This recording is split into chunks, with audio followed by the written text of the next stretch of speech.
Okay, fantastic. So we've still got a few people coming through, but they can join us as we run through the programme. So welcome to everybody. This is the 2024 launch of the SFMI programme and Scope 3.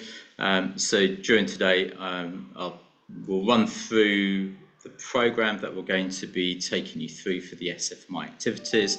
There's a few additional areas that we're going to also discuss that's been introduced in the programme from conversations that we've had with partners and with organisations over the past few months. And then also a run through of the Scope 3 programme and the next stage of that research activity. So if I can just introduce the speakers. So we've got a range of individuals from the SFMI and Aclara Advisory.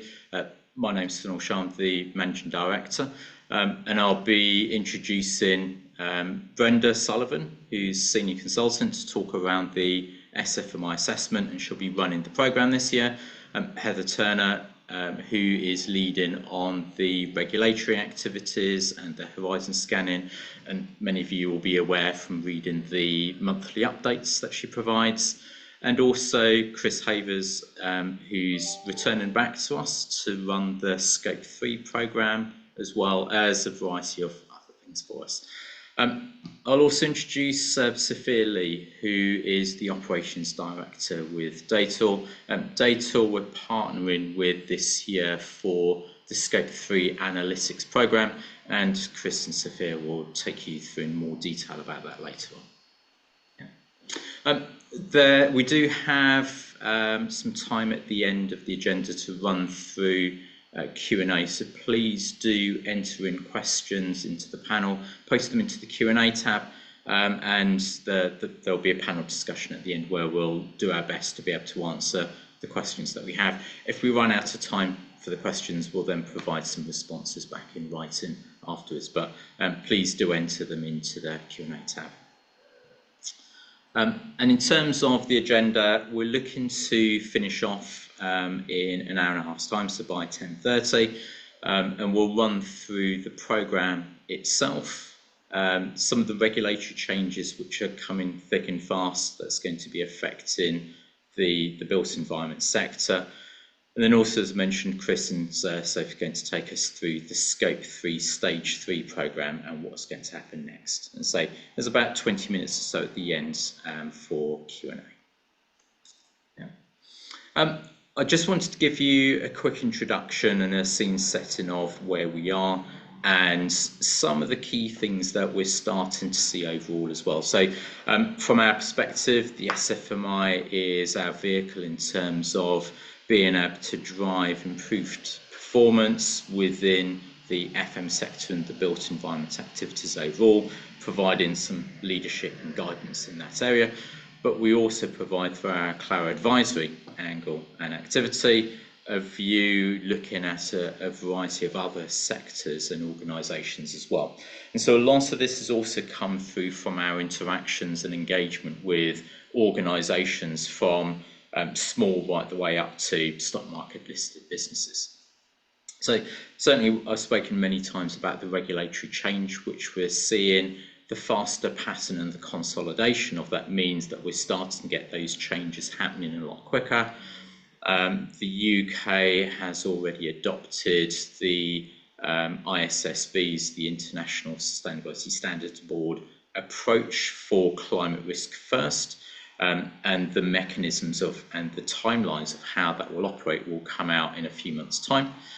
But the ISSB has already announced that it's looking at two new areas, which will also then be starting to come out in a similar manner, one of which is around modern slavery activities, and the other one which is around biodiversity and nature. And so we expect both of those two to also appear on the regulatory frameworks in the UK in the next coming couple of years. So that regulatory shift is starting to happen more quickly, and we don't have the time that we used to of a year or two to be able to bed in. These are now becoming annual cyclical changes. And at the same time, we've got a reset within the property sector. There's a huge amount of change that's taken place post-COVID, the hybrid working activities. We're starting to get towards a level of normalization around how hybrid activities are starting to work, how organizations are responding. There isn't a one-size-fits-all as part of this, and there is still a conflict that exists between the employee's requirements and an employer's requirements, but we are starting to get some normality that's coming through. But coupled with all of this as well, we're starting to see the climatic influences also becoming more prevalent in terms of storm damage, in terms of rainfall, in terms of heat waves as well, and more importantly, an understanding of what that means into the near future and the needing to plan for that. And within all of this, there's huge skills gaps that also exist. The ability of identifying competent individuals, particularly within some of the building management side of things, is a huge gap and a huge risk for organisations. But along with all of that, this also provides a huge point of opportunity for the sector to be able to develop and grow, to be able to take advantage of some of these challenges and to grow as an organisation. So how an organisation responds to that becomes quite key and critical. What it does to be able to understand its material obligations, whether that's single or whether that's a double materiality, so whether it's just purely on financial terms or whether it's also looking at it on ESG terms as well, becomes quite critical. And what we're starting to see is a trend where investors, customers and employees are starting to judge the way an organisation views these double materiality issues as a proxy of how well run the company is. So what we're starting to look for is not just the statements that organisations are making, net zero statements and the other pledges that are happening, but is it being incorporated into how an organisation runs and operates and delivers itself? We've had only recently the Science Based Targets Institute, the SBTI, has taken about 450 organisations off its list, some of which had made a commitment but never followed through on the commitment. But some of those organisations did receive accreditation to the SBTI, but failed to meet up with the 5-year targets and were then taken off the list. So we're starting to see a lot more of organisations not only needing to talk about the badges which they have, but follow through on those badges for the implementation as well. And so this isn't just about the targets, it's not just about the objectives and targets and activities that runs through, but it's about how does this get incorporated into the strategy for the business, the medium-term plans, the 3 to 5 year approaches which are documented and captured within annual reports. How does it get included within the CapEx and the OpEx of the organisation, so it feeds into the way that the finances are being implemented and delivered within the business? How does this get included as part of the enterprise risk registers for the organisation as a whole, so that it's understood and the stakeholders have confidence in the business that you can deliver for the unseen events, and vice versa? How is it captured as part of the opportunities, so an organisation can again provide confidence that it can take advantage of the changes that are happening? So we're starting to see a lot of shake-up within organisations around how the businesses are able to respond, but also that's starting to have some implications from the key stakeholders and their willingness to remain engaged within those businesses. And that leads on to a slightly more focused area around the knowledge that exists within organisations themselves, and the expectation that the C-suite should now have knowledge of this subject. So there should be a deep level of understanding about ESG and about the implications of ESG within a business in order to be able to deliver at that strategic level. And that means, most importantly, the implementation and delivery of ESG and the regulatory activities isn't going to be plain sailing. it will require some really difficult decisions and a lot of investigation in terms of making the right decisions or making informed decisions at least. But that requires trade-offs. And it's the ability for the senior team to have the knowledge to make the right trade-offs, which becomes a critical part here, but can also become a critical area in terms of reductions or failures that might take place as well. So that knowledge within the C-suite now is becoming one of our most focused areas that we're looking to push and to pursue, because that becomes quite integral to the ability of being able to deliver against these other activities. And finally, how does that C-suite bring that together and what do they do? A key part of this is not to get bogged down in detail. So it's not to start to look at areas of comfort or areas of knowledge, but start to look across the board in terms of what is it that we need to focus upon to be able to look into the future? What is our 3 to 5 year plan? And then also understanding what's happening already. And inherently, what we find is organizations are doing a lot more than they originally thought they were doing. It may be in lots of pockets of areas which they were unaware of, and it probably is unconnected, but it provides you with a starting point straight away to be able to move quite rapidly forwards by being able to provide those linkages and being able to provide the wraparound for that cohesive program as well. So between these areas, we're starting to look at how do we respond to the regulation side of things, but then the key parts of this is how do we provide the upskilling and the confidence to the C-suite to be able to take on those challenges and to be able to deliver for businesses. And I was asked a couple of weeks ago by Facilitate magazine to provide a response to, so it's the 20th anniversary for Facilitate magazine, the IWFM magazine. And the quote which is here at the bottom is the original quote that I put in 2004 around where I thought sustainability was going and how it's progressing. And it is talking very much about sustainability being a personality change for a company. It isn't something you can easily measure, but it affects everything a business does. And what we've now come on to from a regulatory side is the push for organizations to be able to describe its personality and its culture and in its documentation. It's no longer about numbers, it's no longer about performance measures, because you can paint and you can cut that cake in many different ways. It is very much about giving confidence through the culture and the way that the organisation responds. So we're moving towards this part of it's the personality change which is now going to affect the business. Yeah. What I'll also introduce now is a video that has been developed. We were lucky enough to be involved in a series of videos which was developed with IEMA to be able to promote the sustainability sector overall and how the sustainability operations can add value to the way that organisations operate.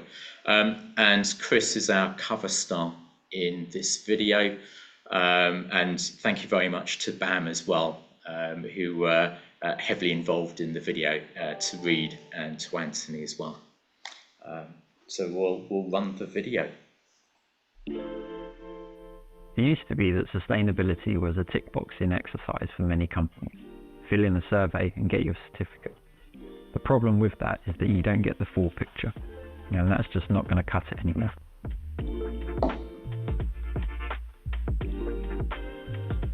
As each year goes by, more parts of an organisation are required to consider what sustainability is and the long-term targets that a company has and how they're going to go about achieving it.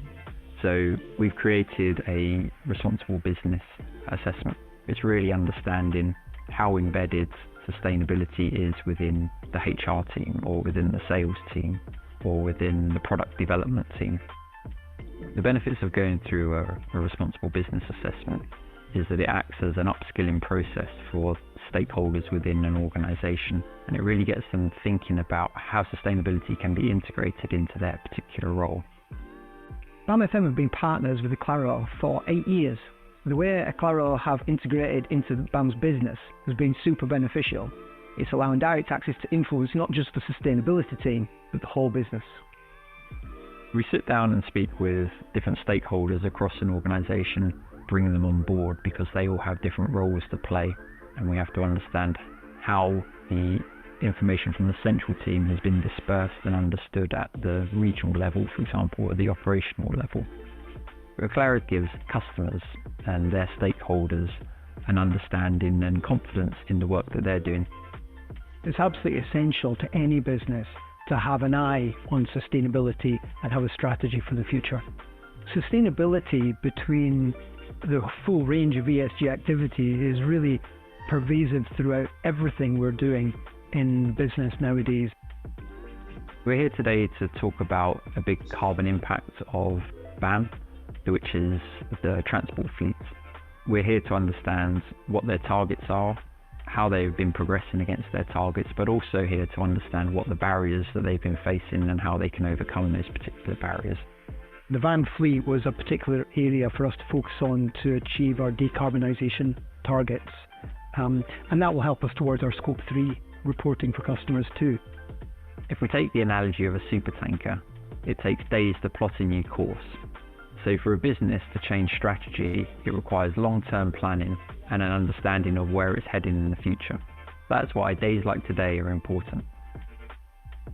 Having a certificate is just a marker in time that says, right now we have ticked all of the right boxes.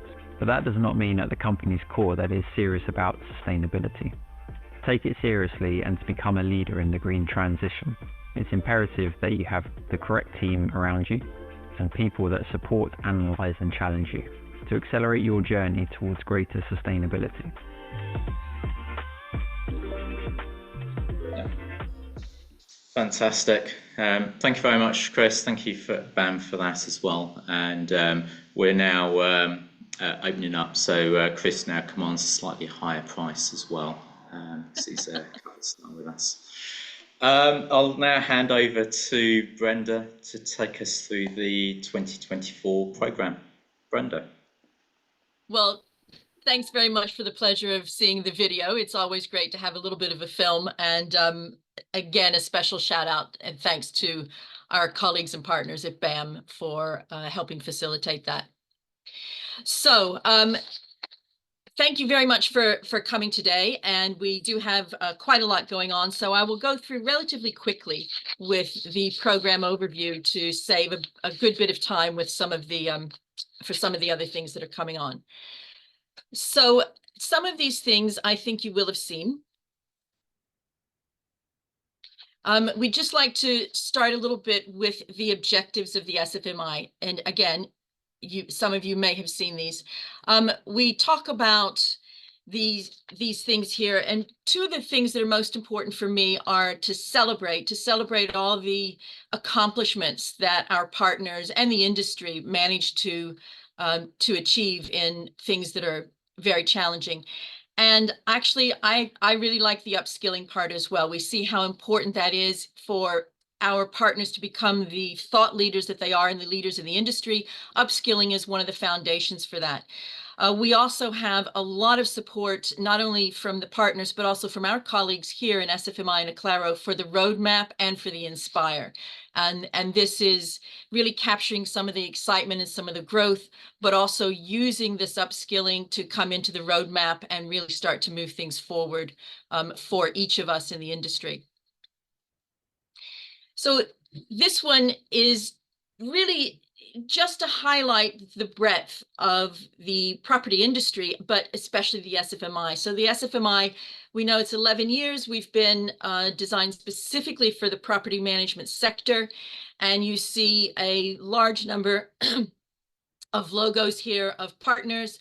And we are getting more partners every year and more of our friends every year. So we have, it's getting broader and also in more depth. And we have a great little quote here about how the SFMI can help with the benchmarking and also the sharing of the best practice and promoting inside the FM industry.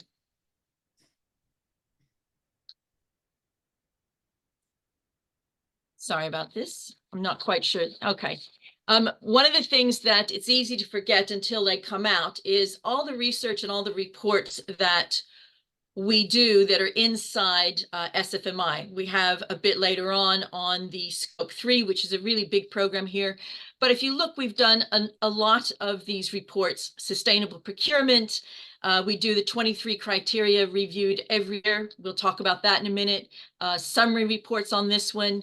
The Scope 3 has come out recently, so we're looking for these titles are reviewed almost every year.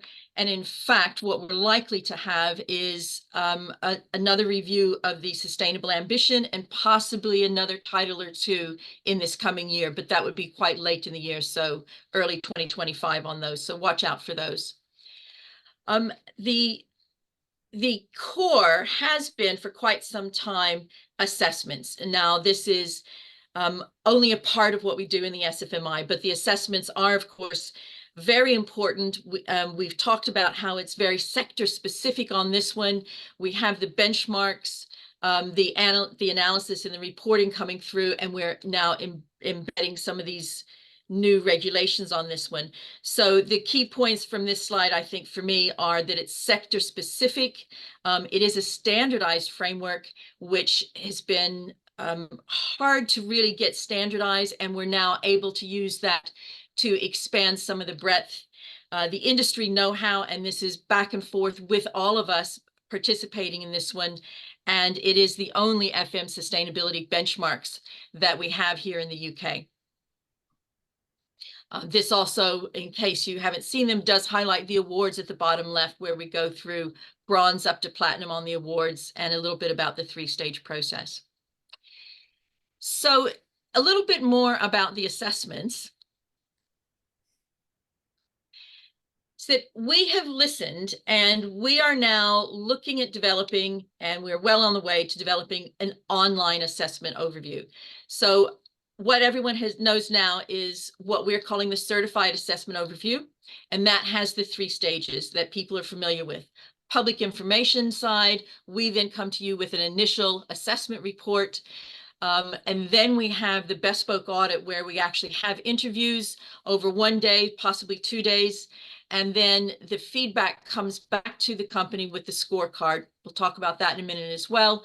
And you have the option of a roadmap as well that comes from our team here. And we have most of the team involved in these to send them out. They are very well thought out, very well researched. It's a lot of robustness is built into that process. But we have listened, and we are also developing an online assessment overview. And one of the points about this one is it gives us two different ways for the FM industry to start getting involved in this one. This is the online assessment will give more of an entry level if someone is just coming new to it. It also helps with the sizing issues that we've had sometimes in the past.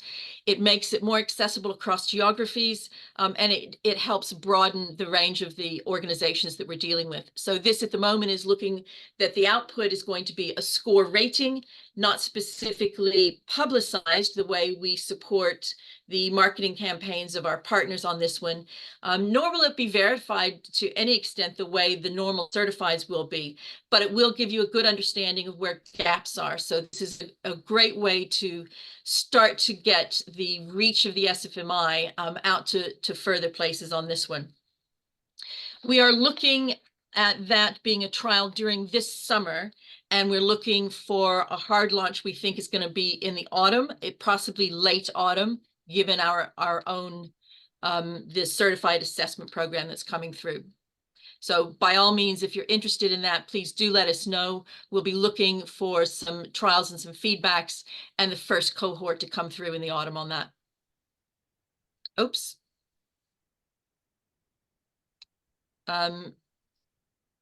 Jemima, can we get this back, please?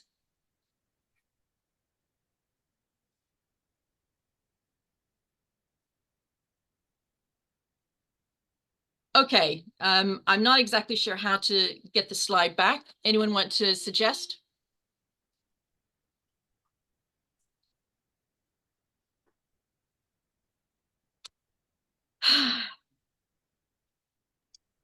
Okay, so just a little bit now about how these fit together. So I think most people are very familiar with the premium and with the assured partner. For the online assessment, we are, again, this is a membership level online assessment. We've got the community and awareness. These are all the activities, the leaders forum, the webinars. We'll come to those in a little bit as well. And it is for a lower cost and for an entry level cost for that one. But remember, you're not getting the assured level of support and involvement that we're coming through. So for the assured partner, I think everyone is aware of the community and the awareness, and you may have heard this called standard in the past. And we're now calling that assured partner. So this gives you the full assessment package that we're talking about, the media support on this one as well. It gives you 1 day of the audit, which is bespoke to your company. Now, the premium partner, we're keeping that same name for this one. It is, as people will have known, the full community, the full awareness, the premium. It gives you the option as well of strategic support. So the premium is 2 full days of audits. It goes more in depth. It can meet more of your people. And it gives the strategic support option of additional whether it's usually going to be advice, possibly delving into a few specific topics on that one. So if you see, we have a price range on this one, and one of the most important things for us on this one is to make sure that we are able to give something that's entry level, but also useful for the breadth, for the geography, and for all sizes of organizations on this one.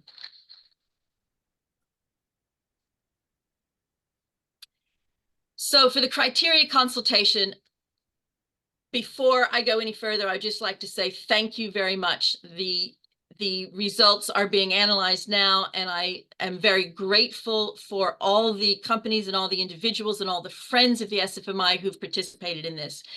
So the SFMI has been going for 11 years. Every year we review the criteria. This particular year, it's been 5 years since we've done a much bigger one. And we looked at the readiness of our organizations about all the new regs that are that are coming, the reporting, the development of the standards, and the social sides. We broke it into 4 different focus groups so that we could start to capture some of these big changes and some of these big challenges that are coming. So in our preliminary investigation, we're seeing that there are a lot of challenges across all of these topics. We had 59 different questions for everyone to answer across these 4 focus groups. There's a wide variety of progress. We're hoping that the online certificate assessment will be one of the ways that we can start to support that in a different way for organizations that are coming into this. The terminology is a continued issue that we're finding at all levels of all organizations. And a lot of this is because some of what's coming down the pipeline is quite legal. And we'll see when Heather explains it to us how it can seem quite daunting. Upskilling is a big one everywhere at all levels, and quite a lot at the board level is coming into it. We're finding some issues with embedding it into the governance, and that's not just getting the board level permission, but really getting it all the way down. We'll talk about some specifics. And one of the real issues for our partners is that the client is very often the driver of these things. It's not just how much our partners want to be variable and to offer everything into local communities, for example, is that sometimes the client doesn't want that yet. And we're finding that that's actually a really big challenge. And there's a few of the specifics. There's a long list of specifics, but just a few of the specifics. So for example, the embedding into governance shows up as how do we verify the supplier claims that they are carbon neutral or that they have social value coming in? Understanding of materiality at all levels, internal, external, up and down in hierarchy as well. And then how's the risk being quantified? And that goes all the way down into the chain. So it's not just a governance issue.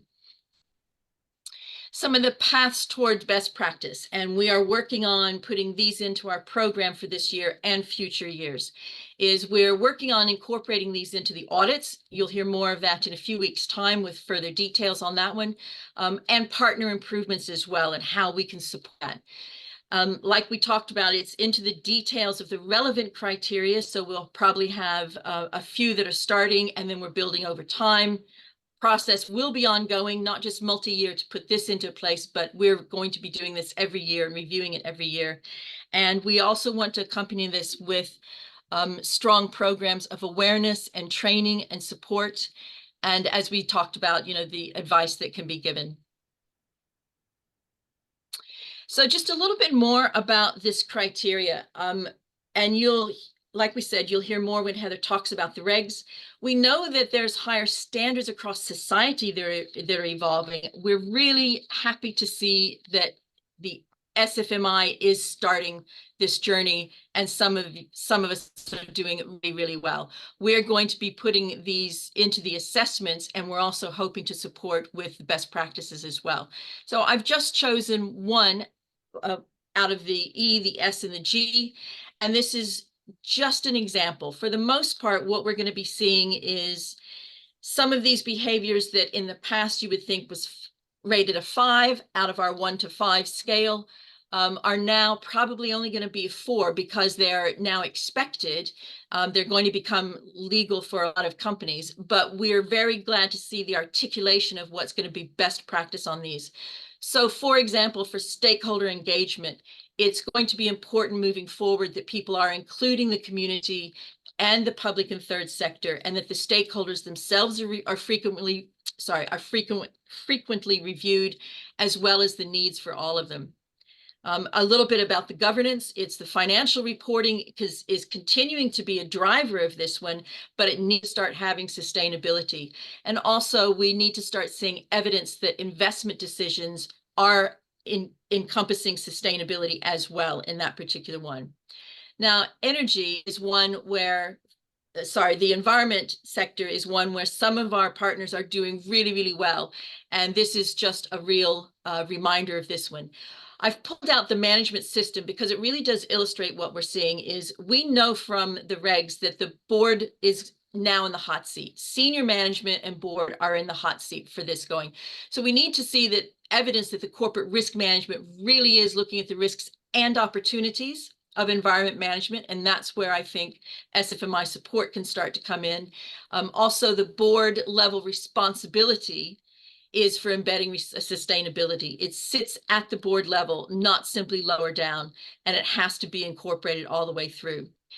Energy, a lot of our partners already have these strategies in place. It's the scope 1 to 3 emissions all the way through that are going to be very important, as well as aligning them with things that are more science-based, that are very specific and credible and robust. So just a quick overview of the audits and reports section of what we're doing. So the audits themselves, we're still looking on the 23 criteria, the preliminary, and then of course in the bespoke audit processes. So we have looked a lot about the timing of the audits, and we are opening them up earlier this year. We're looking to open them up in the first week of August, still finishing the first week in October. And this becomes important not only because we are listening to people and listening to the amount of work that's involved and workload for each of you, but also we are getting more and more partners. So we are having to open up the window at each end almost, but certainly through into August. So if you want an August slot, do start thinking about booking that now.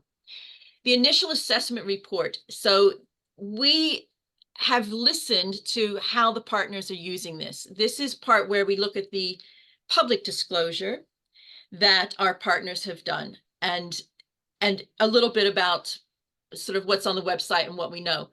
We're finding that the partners themselves are using this initial assessment report to specifically prepare for the bespoke audits and what they need to do. So we don't want to lose that. What we do want to do is highlight the value in the process and support improvements. And a lot of what I think might have been lost in the initial assessment report is how much it displays your company as a thought leader in the industry and pushing forward in that one. And that's one of the reasons we think it's a very important and valuable part of the whole assessment. And we want to highlight how that can help make changes inside the company on that one. So the scorecard and presentation, for the most part, the biggest change on this one is the final scorecard. Now, last year we trialed a new format and a new focus. We're going to keep that in place this year, and it's slightly turning things on its head a little bit. So, for example, we're looking at the key functional lenses of the strategic, the operations, as well as supply chain. In the past, you will have received summaries per criteria, and now we're looking at it much more as a helpful roadmap of where your organization needs to look to start making the important changes. And this is the SFMI itself taking on a lot of this work in internalizing the results that we come out and then putting it back out into a lens that we have heard is actually much more useful for you as the receiver on this one. So it's a lot of work for us, but the important point for this is to support each of you in making the changes that need to come through.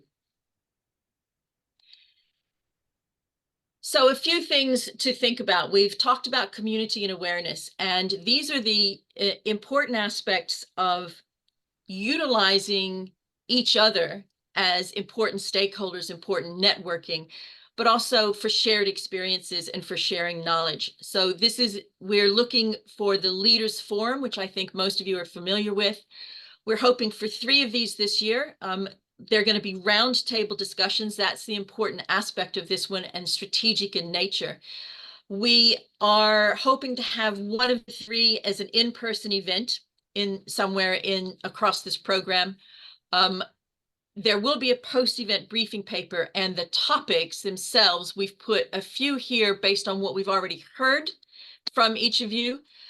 We are likely to send a poll, so please do keep in mind that when we do send this poll, we would like you to really tell us exactly what you want to come and attend and participate and share for each of these. But the important topics that we're hearing that social value is an important topic and how to embed it. What would happen if there's a new government? Certainly the zero carbon and the climate risk both are very important for our partners and for the SFMI as we move forward. We're also looking to trial this year some being able to support and help facilitate working groups that people have talked about. So the consultation brought up a lot of different things. This is one of the ones where we're hoping that we can support each of you in sharing your best practices on a very specific topic. And this would not be the same as a leaders forum. It would probably be much more focused, and it would be much more of a working group and sharing best practices in a more casual framework and situation on this one. So for the awareness, and these are some of the things that are really important. This is part of this upskilling that we've talked about. So we know that it's imperative to stay on top of these regulatory and framework updates, also looking at preparing for the transition risk for the future. So some of these, for example, the Climate Risk and Leaders Forum is going to help and link into some of this awareness. One of the biggest aspects that is changing for SFMI and its partners is launching the horizon scanning. So you will have seen some of the regulatory updates. It's now being focused for FM, so horizon scanning and FM for FM insights. It's going to be a quarterly deep dive into this, and it is specifically for the FM businesses, and that's something that it doesn't exist anywhere else that we know of. We're going to be getting the updates to the voluntary ESG frameworks that you're seeing. So the SBTI we've talked about, the RA 100, etc. These are things that are also covered in this particular program. The membership will also give you access to previous materials and videos, including the bite-sized webinars, anything that we may have archived onto YouTube, and some of the materials we have, including the reports, which we've talked about already earlier in this section. Also, in shaping these new training materials, we're looking at toolbox talks, supporting documentation, and being a member of the SFMI is where you can start to come in and shape these new training materials, which can then support the rest of your organization as we go through that. And that, I think, leads us into Heather Turner to be able to give us the SFMI regs update as it exists now. Thank you, Brenda. Yes, thank you. As is this right? As most of you will all have most likely heard on the news, March has been declared as the warmest March in the planet's climate record, marking the 10th consecutive month record. And furthermore, over the past 12 months, average global temperatures have been 1.58 degrees above pre-industrial levels. And other events such as Dubai receiving a year's worth of rain in one day, causing airport flooding, also shows the potential that our planet has. Climate risk is the potential for climate change to create adverse consequences for human or ecological systems. It is the combination of hazards, vulnerability, and exposure that creates the risk. And sorry, climate will inevitably impact your organizations, and it's therefore crucial that this is part of your business. And through climate risk and opportunity reporting, you can report how you identify, assess, and manage climate-related risks, both physical and transitional, as well as opportunities. And for you, this will mean understanding how your operations in buildings will be affected. And it will also incorporate reviewing longer term effects related to the property function and build this into the capital planning cycle.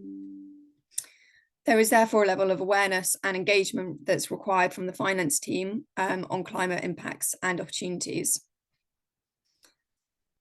Recommendations for good submissions are outlined in ISSB standard S2, and under this standard, entities are to disclose information about its physical and transitional climate-related risks and opportunities that could reasonably be expected to affect the entity's prospects. So this includes the governance processes, the controls and procedures used to monitor, manage, and oversee the risks and opportunities.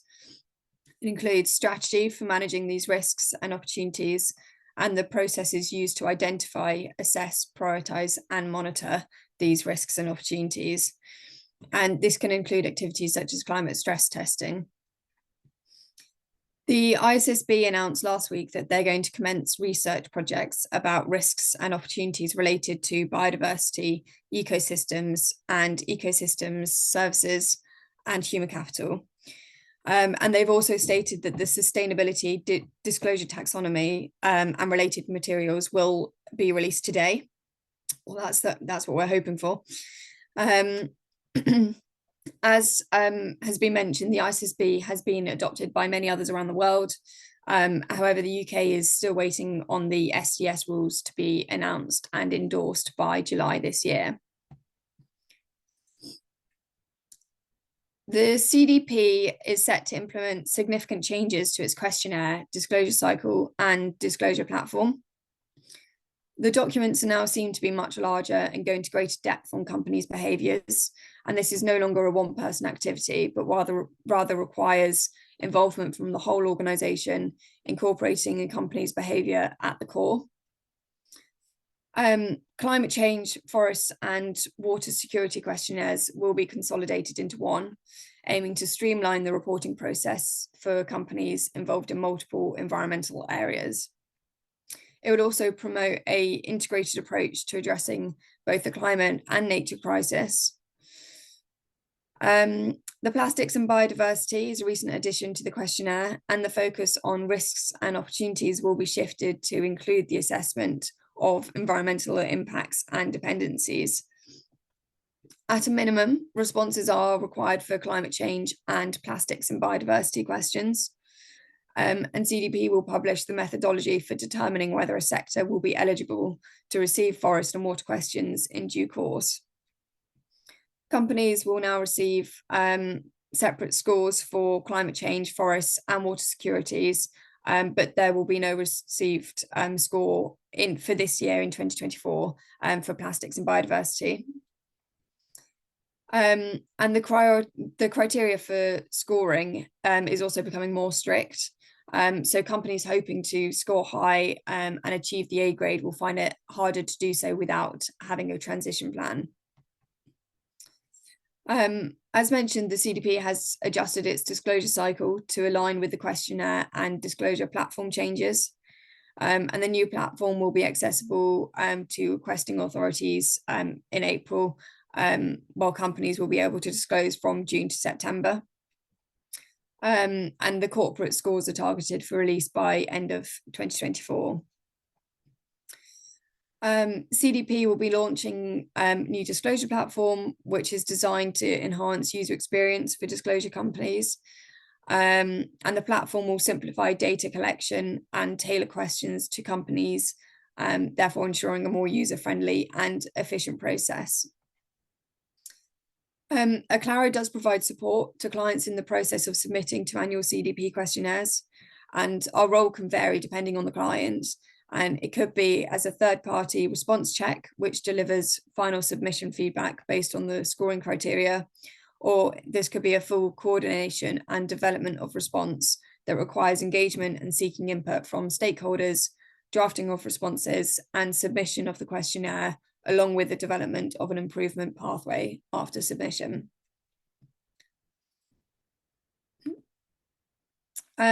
The UK is planning on introducing a carbon border adjustment mechanism, or CBAM, by 2027, following the EU. This mechanism imposes a carbon price on imported goods based on their greenhouse gas emissions intensity and the difference between the carbon price in the country of origin and what would have been applied in the UK. This means that importers will be directly liable for CBAM charges, which will be based on emissions embodied in the imported goods without involving the trading of emission certificates. For an FM perspective, this means that it will affect any materials used for refurbs and building works. Initially, CBAM will target emissions-intensive industrial goods from the sectors listed here, and further goods for inclusion will be subject to consultation this year. CBAM will cover Scope 1, Scope 2, and select precursor product emissions, ensuring comparable coverage with the UK ETS. And the carbon price applied will reflect domestic free allowances and will be adjusted based on the carbon price differentials between the UK and the country of production.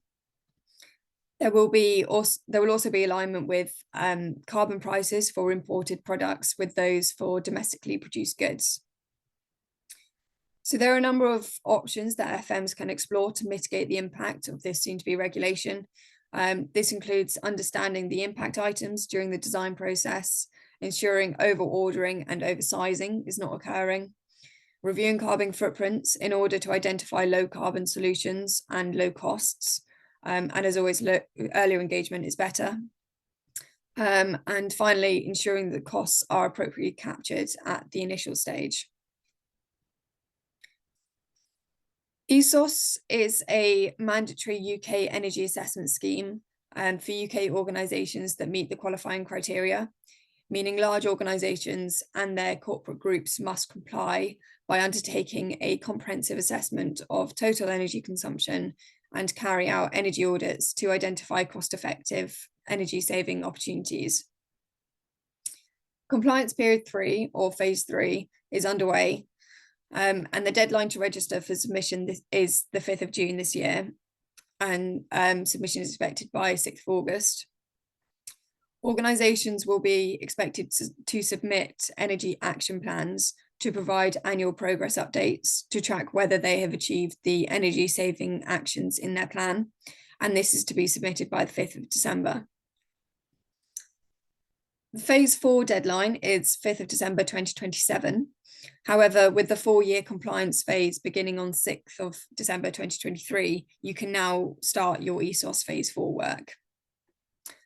Phase 4 will focus on how organisations are addressing their energy efficiency and how they plan to become net zero. So organisations may also need to identify the potential risks in moving to net zero and emissions reductions trajectory. The MCPD is designed to regulate emissions of sulfur dioxide, nitrogen oxides, and dust released into the air, with the sole aim of reducing these harmful substances. The MCPD also seeks to monitor carbon monoxide emissions, and requirements may vary depending on the type of plant, the plough rating, and whether the plant is classified as new or existing. However, it applies for combustion plants with the total rated thermal capacity between 1 and 50 megawatts. And this is solely based on the size of the generator as opposed to run hours. And this will likely impact standby generators that are used for emergency purposes. In March, after multiple delays to both the Corporate Sustainability Due Diligence Directive and the SEC's Climate Disclosure Rule, progress has been announced. The CSDDD went through a turbulent period earlier on this year, with a few member states not endorsing the initial directive. However, an agreement was made to progress the CSDDD. The version approved was a stripped-back version of the directive, and the scope has been narrowed to organisations with 1,000 or more employees, and those with an annual turnover of 450 million euros or more. And it's likely to be enshrined in law before the European elections later this year. But this will impose mandatory human rights and environmental due diligence and transition plan requirements on the firms that are in scope. The SEC's Climate Disclosure Rule was agreed by the US Securities and Exchange Commission, approving the final Climate Disclosure Rule. It will initially apply to only large listed entities that already post filings through the SEC, which is estimated to be about 10,000 organisations.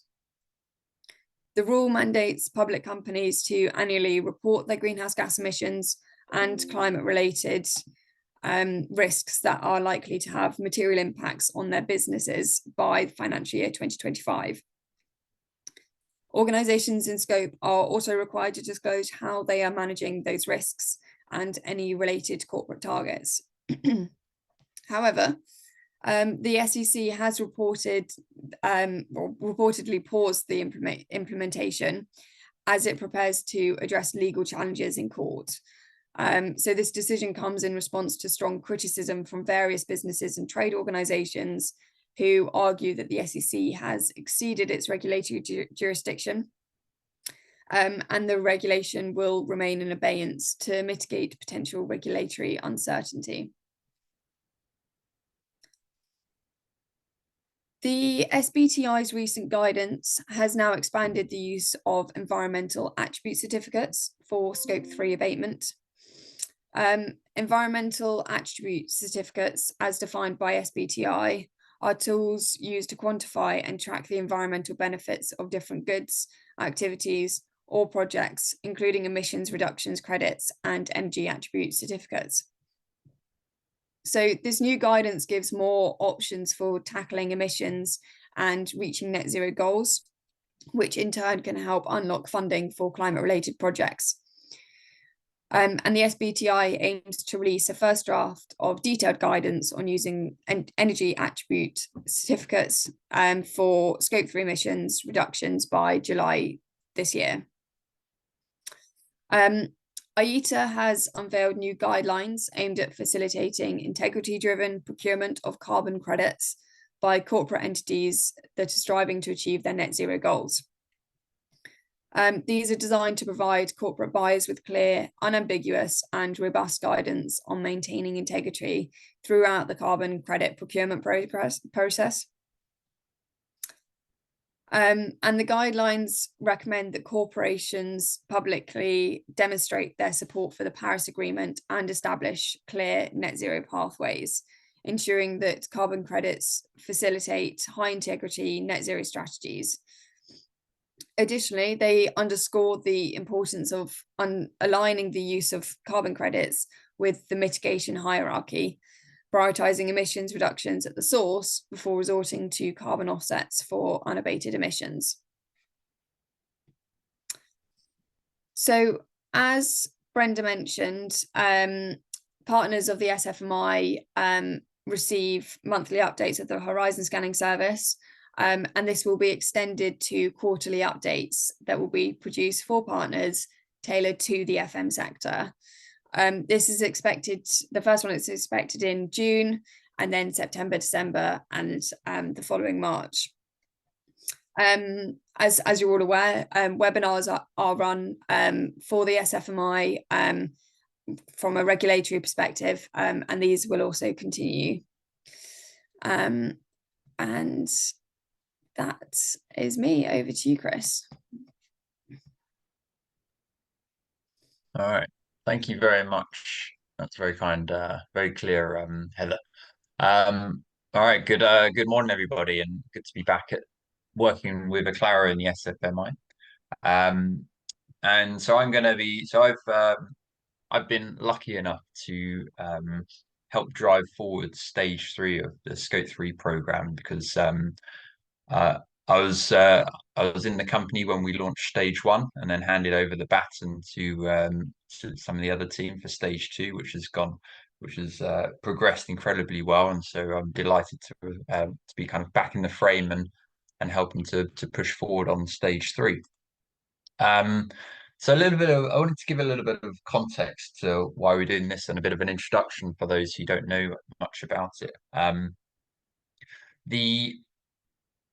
The context starts from the building life cycle, and ultimately within the SFMI and within the work that we do, we identified a building life cycle when it comes to operational carbon management really only consists of that which stems from kind of energy and water use. And this starts to pale in significance to the embodied carbon from the build stage. So ultimately, what's been happening is that the operational stage is dwarfed by the kind of construction side, and we've really kind of identified that building owners and tenants, they want sustainable buildings, and it's really in the public benefit to be able to deliver these. But we feel that there is a knowledge gap in understanding actually what goes into the operational stage. So that creates an opportunity for the FM sector, because we feel that FM has a much larger impact within that operational stage. But really, there's been no ability to capture this information, collect the data, and then be able to engage with the built environment sector in order to change perceptions of this. So that's really where the origins kicked off, in saying that, look, FM has a much bigger role to play within the zero carbon framework.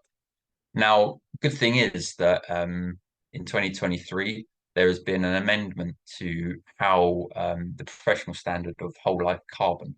And while traditionally the requirement was on energy and water use, this additional optional requirement started to incorporate what would really be the kind of the Scope 3 activities. So that's the transport of people going to and from the building, the goods and services associated with the building, and the user activities as well that go along with that.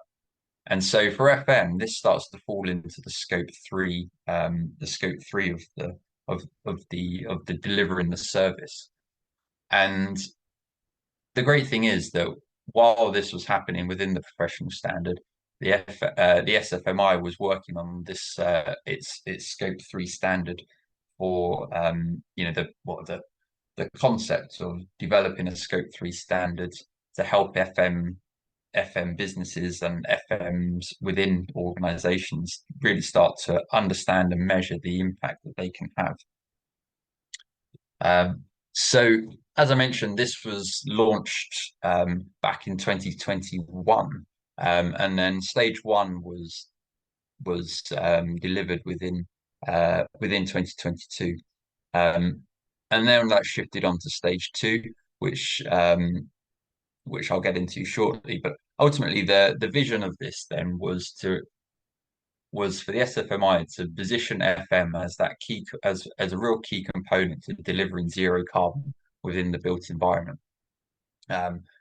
We believe that it can improve deliver on improved operational building performance and help to reduce the indirect and the direct impacts of with the businesses that they work within. So really what this is doing is this is looking at a lot of it is looking at the services being delivered by FM and really expanding the scope of what is measured, how it's measured, and how you can use that information in order to engage with the customers that FM is working with.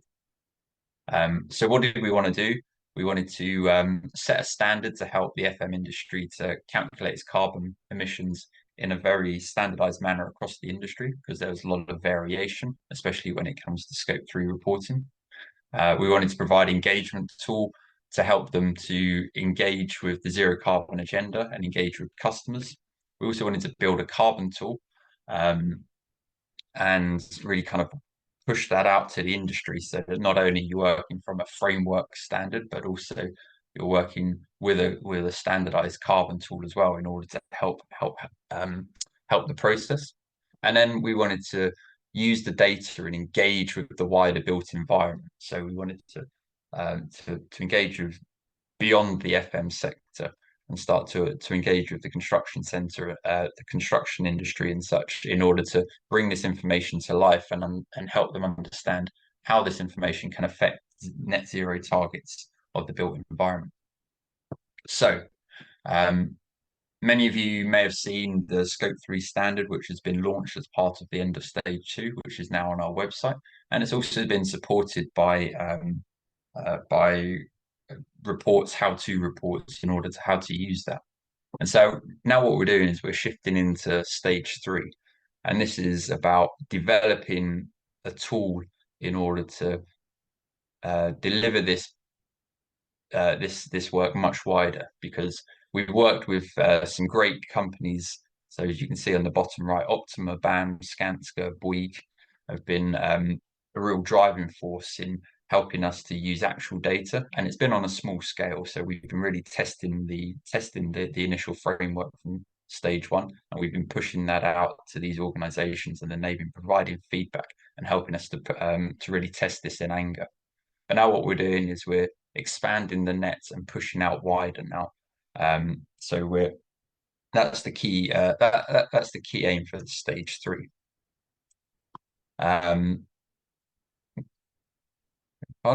So really the overall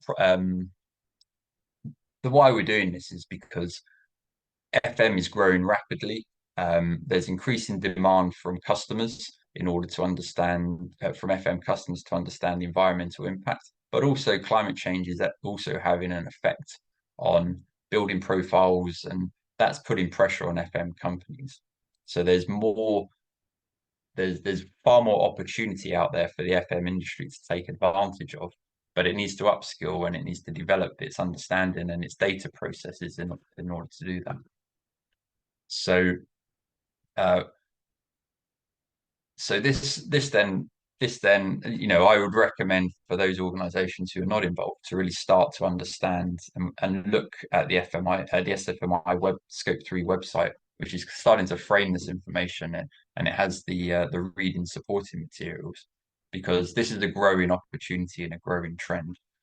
And so the creation of the Scope 3 framework as part of stage 2, that's been relaunched, but that will also need tailoring as part of stage 3 as well. So we want more partners to get involved and help us to really push this out to this wider audience, and so we can start to make tweaks and changes to that going forward.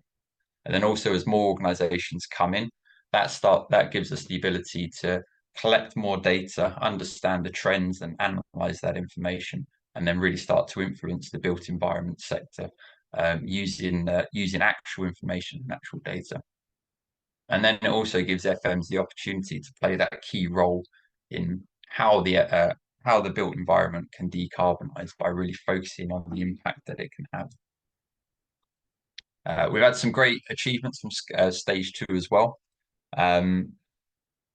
We feel that there's been some great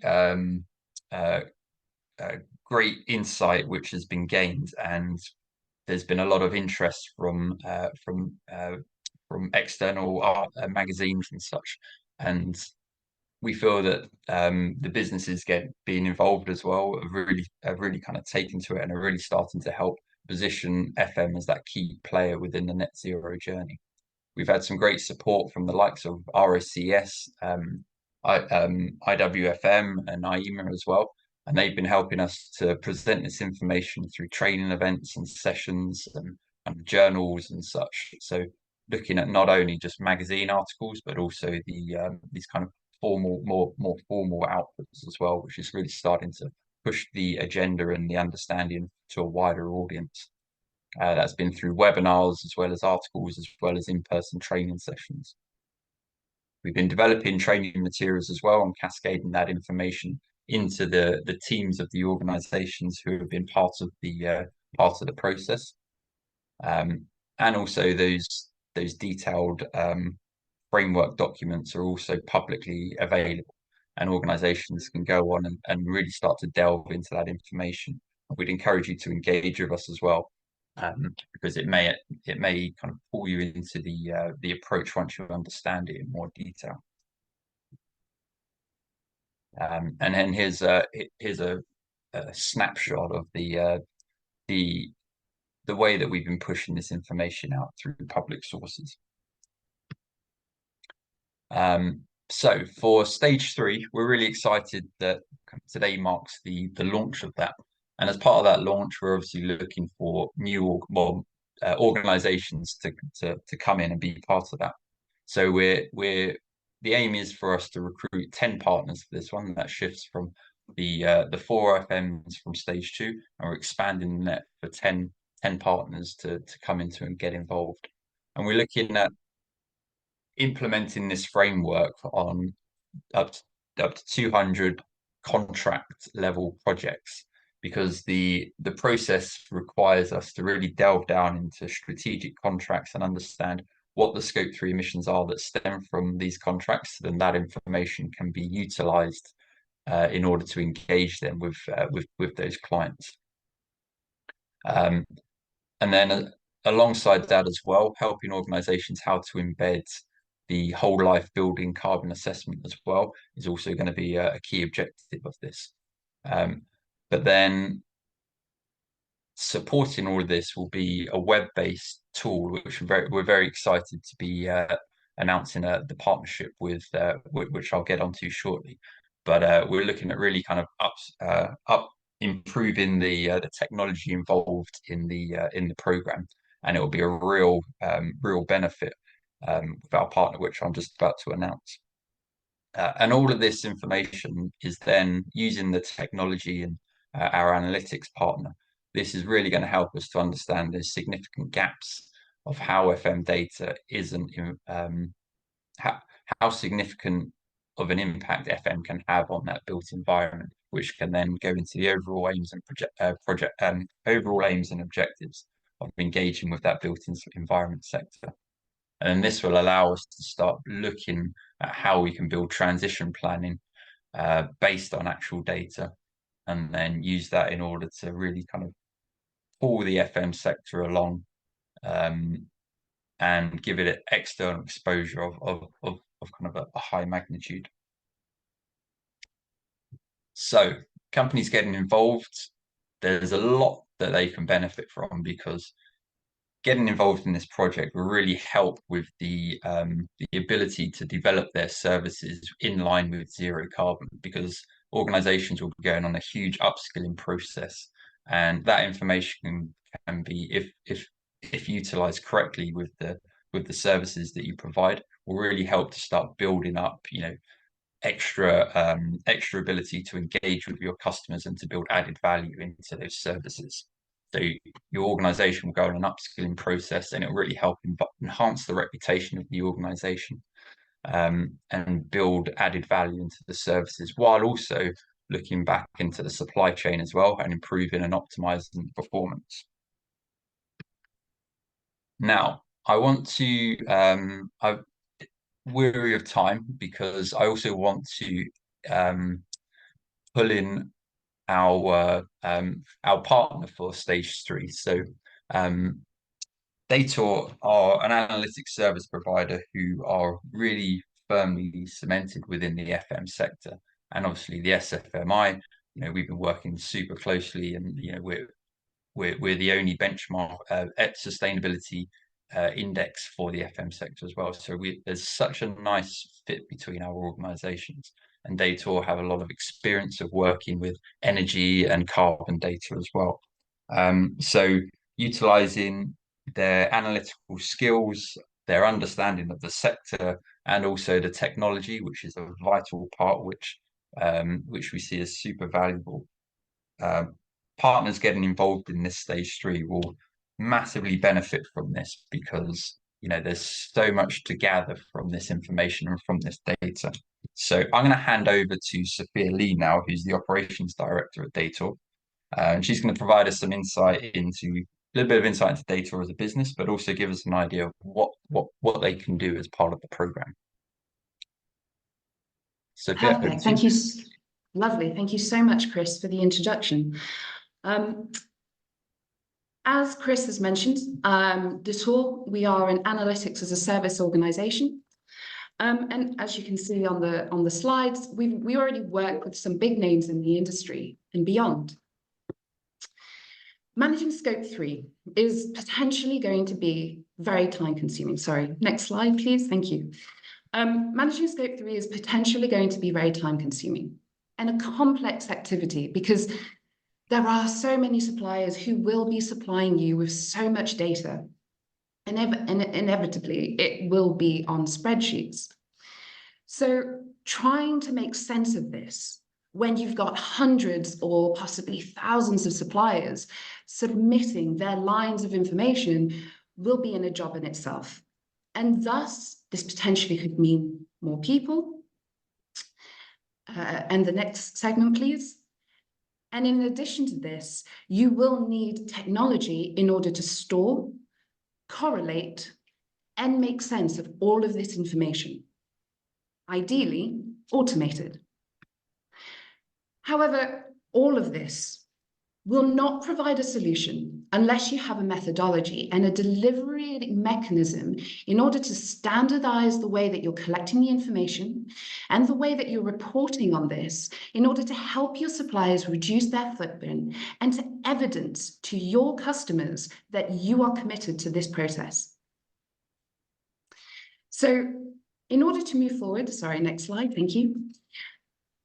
In order to move forward from raw data tracked in your spreadsheets to impactful decisions, you'll need all three of these. And in such delivered in a manner that is customizable to your needs and requirements. And as we've heard earlier from my colleagues, these requirements will change next year and the year after and moving forwards.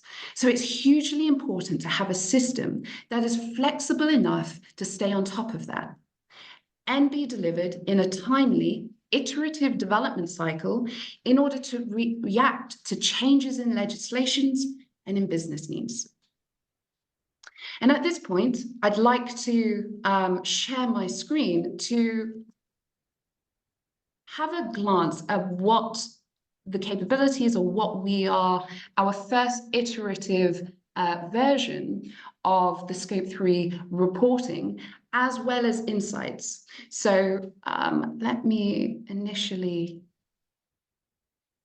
so apologies, the host disabled participating screen share. So if the host wouldn't mind giving me the ability to share my screen, I'll be able to take you through the demo that we have prepared. And in such doing, to give a little content around this before I share my screen, what we've done is had a look at what we currently have, what's currently existing, and therefore have a look at where we want to move to. So what does greenhouse gas emissions reporting typically look like right now in FM? Okay, so having a look at this, what we initially are looking, and if this looks familiar, you probably have multiple tabs or lines of information. And this often is utilized in a template in Excel and generally standardized across suppliers. This information is then inevitably pivoted and put into pivot tables in order to answer the simple question. So, what is my scope 1, 2, and 3 CO2 emissions for this current period? Consequently, for scope 3, we've then broken those scope 3 categories down further, and in a position where that is applicable, so not all categories are applicable to everyone, so therefore only focusing on the ones that the data pertains and is related to your organization. And finally, then generally in a very basic visuals to help end users to be able to immediately understand what those numbers mean. So what have we done? So what have we brought to the table by combining people, technology, and working with Chris in particular for the methodology and the delivery in line with the phase 3 part of this project. So initially what we're looking at here is you have you've got you have an immediate assessment of your emissions across your estate and their percentage contributions towards the total.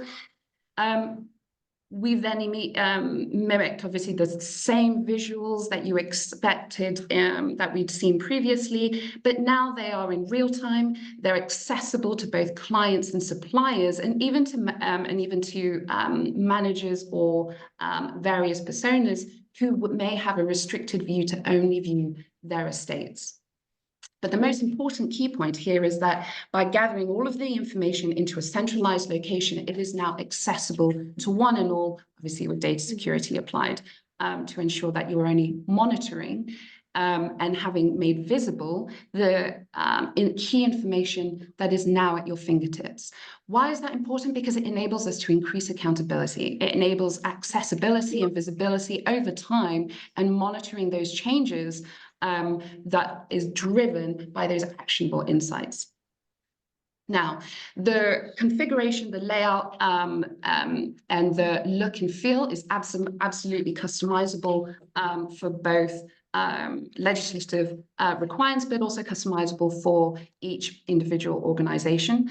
And the outputs are equally falls in that same ballpark.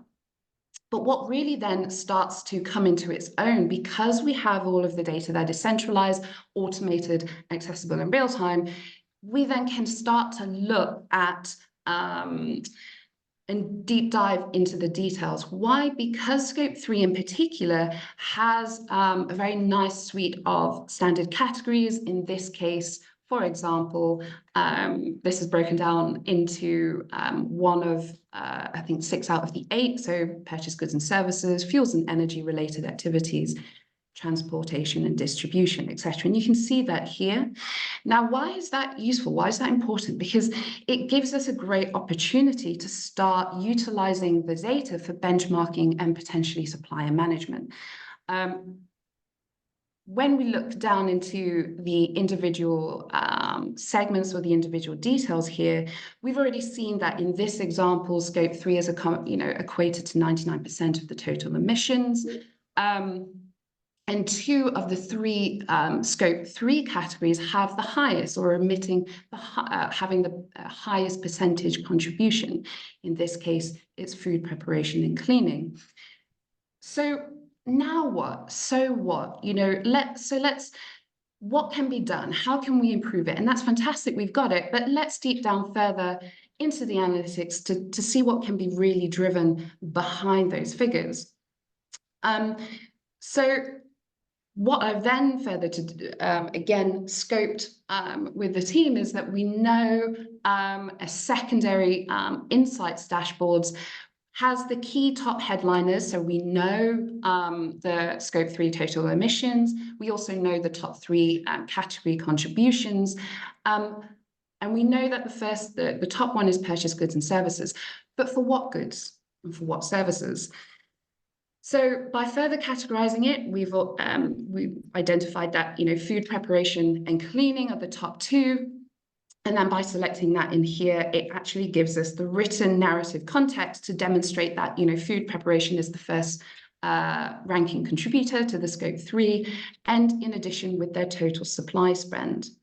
This is where the insights or having the the ability to look, therefore, across a holistic view across all of your suppliers, we can then start to have a look at of those categories, how many suppliers fall into, in this case, general maintenance, and then how do they compare against each other? In this instance, by calculating and by standardizing the common denominator, so ensuring that we are measuring apples with apples, pears with pears. In this case, working with our clients using their existing data set. So we're not looking to go outside or abroad, outside of the current scope. We look to have identify what information is currently available and how we can utilize that. So in this case, we had the total spend, and therefore by calculating the total CO2 emission for every pound spent with supplier, it gave us a level playing field to then be able to compare those suppliers for that same good and services. And moving forwards, which is what we are looking to next, is if we did make the decision to switch or to have a look at a potential another supplier, how much would that reduce my overall emissions by? And what's the overall contribution of that? So those elements, so the forecasting, the trend is very much expected to be issued out in the version 2. As we said, this is going to be an iterative development cycle. Because obviously the more partners that we bring on board with this program allows us to explore, go further and deep dive into the detail of the data, but then also ensuring that we continuously provide those compilatory and legislative reportings surrounding scope 1, 2, and 3.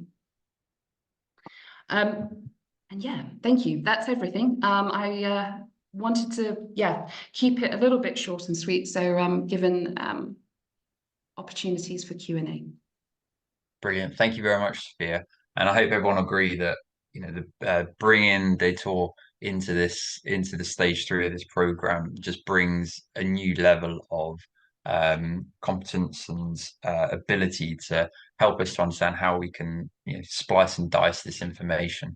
And this was put together without even starting the stage 3 of the program. So there's some very exciting things to come. So please do get in contact with me if you're interested and keen to talk further about joining stage 3. And as I said, we're in that recruitment stage now. So get in touch, and we hope to be kicking off the program in the upcoming months. So Sunil, back to you. You're on mute. Somebody had to do it at least once. So I You felt win. it could fall on me today. Thank you very much, everyone, for some fantastic presentations. An awful lot of information that's been in the last hour and a half as well.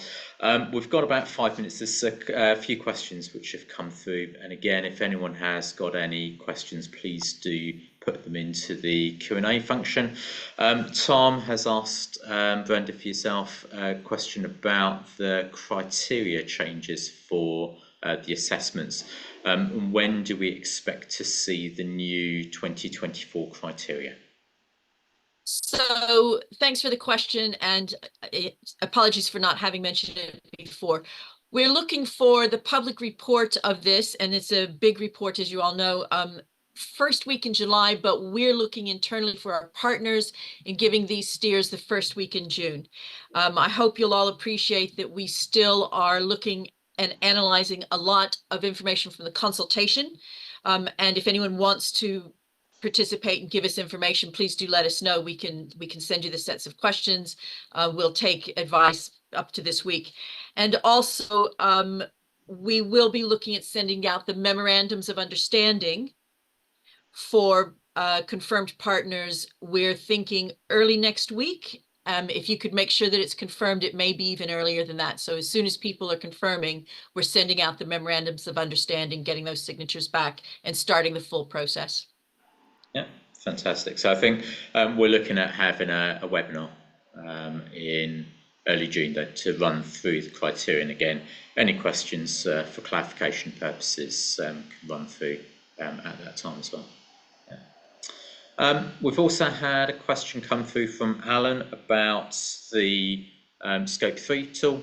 So it's fantastic for gathering scope information, but how do you then offset what is required to be compliant? Chris, did you want to pick that one up? I shall. So a bit unsure about the compliant to what, but ultimately, if it's so, yeah, Scope 3 compliance will quite depend on what you're looking to be compliant to whatever regulation or reporting requirement you're after. Basically, the framework provides the methodology that we've released it, which sets the kind of the framework for what we believe FM should be measuring in order to be driving their position as a built environment zero carbon leader. And then that information will then be utilized going into the packet, the platform with data, and that then gives the ability in order to pull as much information out in order information in order to use that information, because otherwise you've just got a lot of information. So you need to make sense of that information, and then you need to take that information beyond compliance in order to make business decisions. For example, you will be developing services, understanding what kind of reductions you want to make within your supply chain in terms of carbon reductions, and how those reductions can then manifest in savings for your customers or for the buildings that you operate within, your customers' buildings, for example. I hope I've interpreted the question correctly, but ultimately, this is going beyond compliance, and this is looking at kind of harnessing real value and using that information in order to engage with the wider built environment sector to place FM as a critical partner in the zero carbon journey. Yeah, fantastic. Thank you very much, Chris. We've got a question from Reed. Again, another one for you, Brenda. When will the initial assessments be shared with companies participating in the annual audits? Given if there's an early start in August, when would those be provided?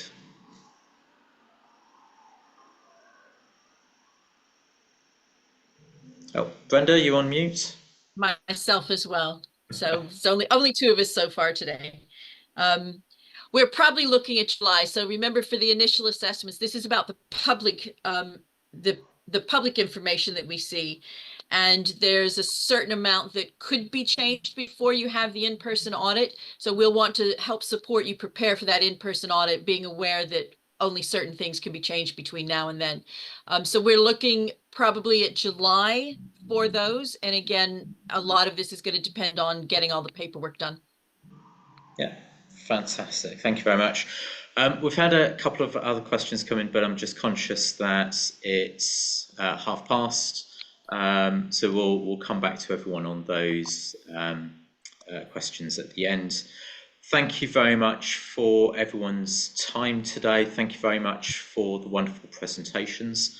And I look forward to working with you all as part of the SFMI programme over the next year. Thank you very much and have a lovely rest of your day.